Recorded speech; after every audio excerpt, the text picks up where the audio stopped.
I was the pilot of one of two U.S. Army Huey helicopters which were assigned to support a special mission for the U.S. Embassy in Phnom Penh, Cambodia on April 18, 1972. We flew from our airbase in Cambodia, Vietnam, following the mighty Mekong River northbound, which took us directly to the Cambodian capital.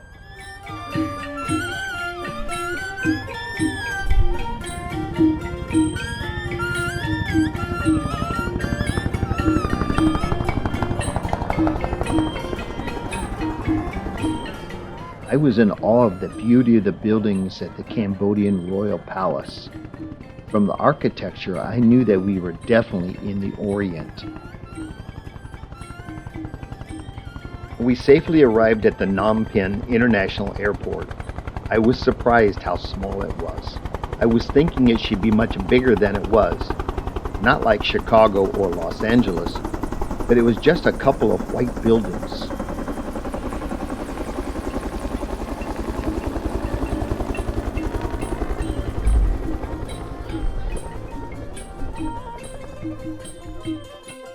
I was just 22 years old, commanding a helicopter in the Vietnam War.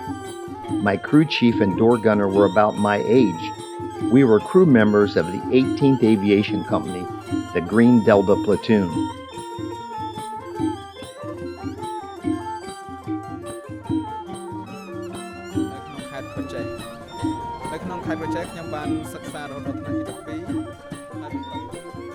Tucked into the corner of the Cambodian military airbase was an old Russian MiG-17 which had seen better days.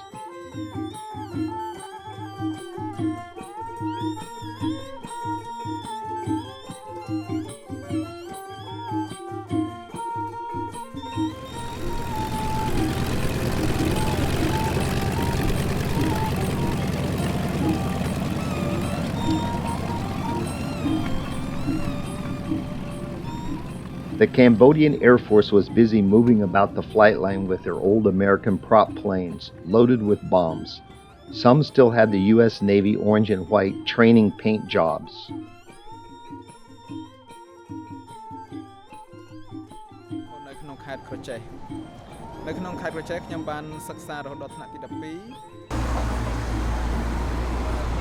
After refueling, we picked up 2 civilian passengers from the U.S. Embassy and several military personnel and flew north past the huge freshwater lake called Lake Tonle Sap.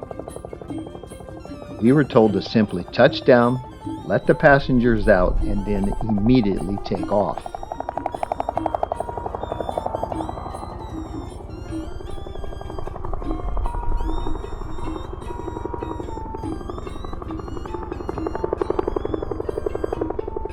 As we neared the area, the Cambodian military on the ground popped a green smoke grenade, which marked our landing spot.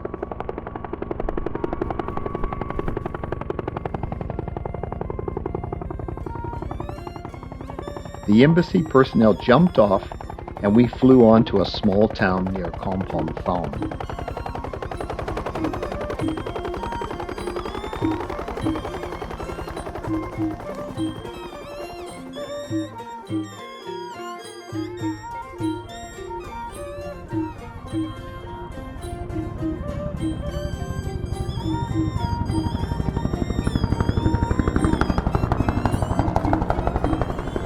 As we flew toward Kompong Thom, I could see why the U.S. Embassy needed helicopter assistance, as the roads were impassable due to bomb craters in the roads, which made them unsafe for ground transportation.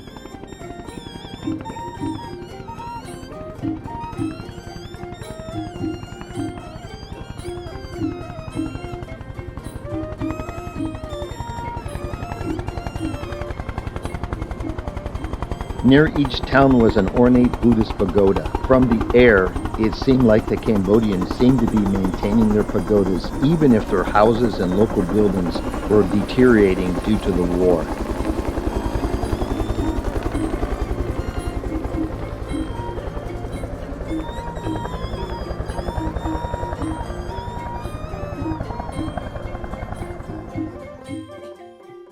After landing in the town, we were surrounded by military personnel and the local inhabitants.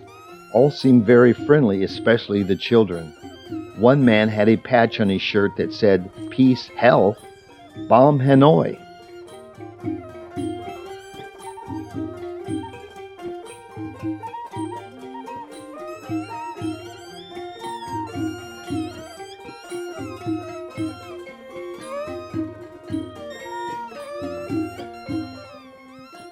The people were interested in us as we were in them. We looked at various Chinese and Russian weapons which they had available.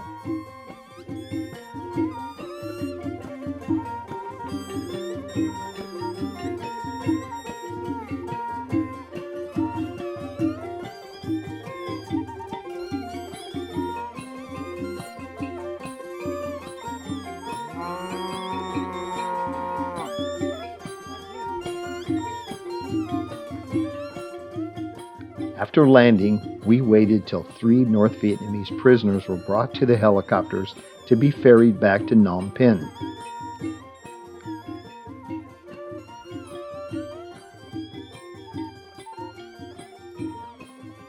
The women were doing a lot of the manual labor, carrying water on the yokes over their shoulder or pots balanced on the top of their heads.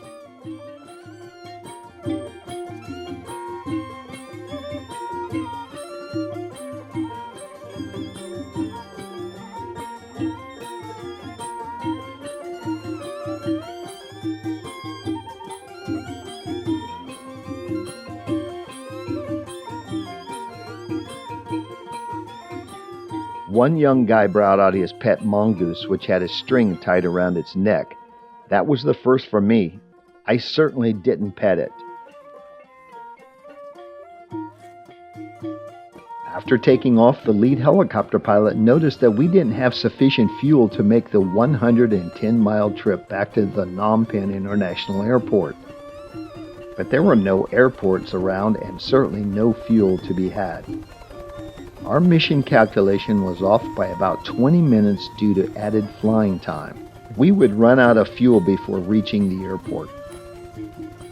Frantic calls were being made by the Cambodian military personnel on our helicopters to their ground counterparts describing our situation.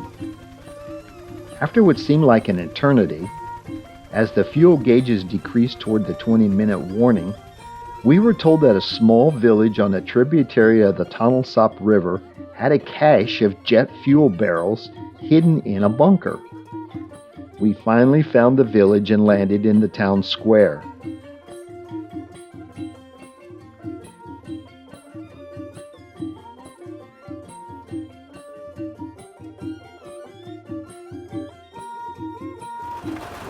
Soon after, a Cambodian soldier slowly rolled a faded 55-gallon barrel of jet fuel toward our helicopters. Another soldier brought out a brand new hand pump.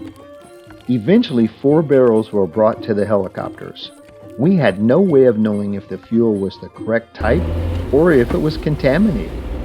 2 barrels each were hand pumped into both helicopters.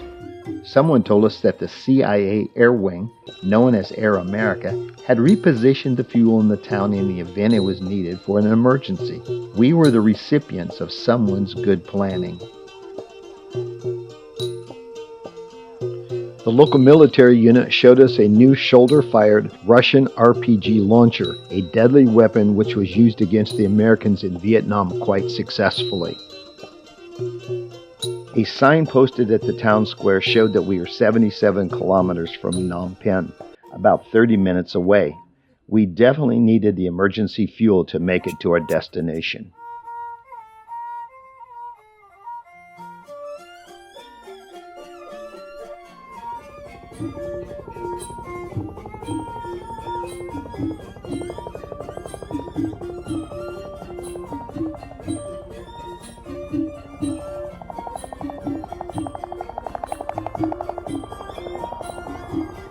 After taking off with about an hour of fuel on board, we arrived safely back at the airport 40 minutes later. We discharged our passengers to the proper authorities. We refueled, then headed back to our base in Vietnam.